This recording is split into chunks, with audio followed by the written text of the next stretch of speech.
Tenemos que reducirla. Bueno, más o menos en 5 minutos. Depende también de la afición, del trabajo, del deporte, que bien solicitado de la parte de equiposa, ¿no? ¿Pero hay caras que dan más trabajo que otras? Sí, yo creo que sí. Por ejemplo, que tiene más pelo, por ejemplo.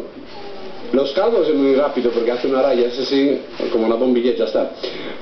No, pero hay rasgos donde tiene que cuidarlo un poco más.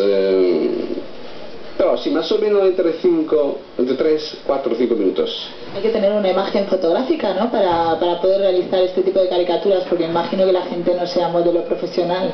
Sí, un poco de memoria fotográfica de la imagen y luego una rapidez de la transmisión de lo que estás viendo de la cara.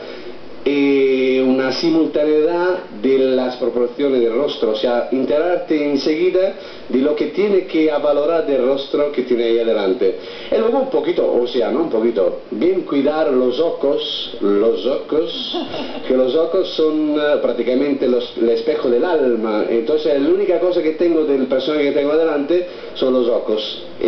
Por eso que aquí hemos hecho unos ojos de, ¿cómo se llama?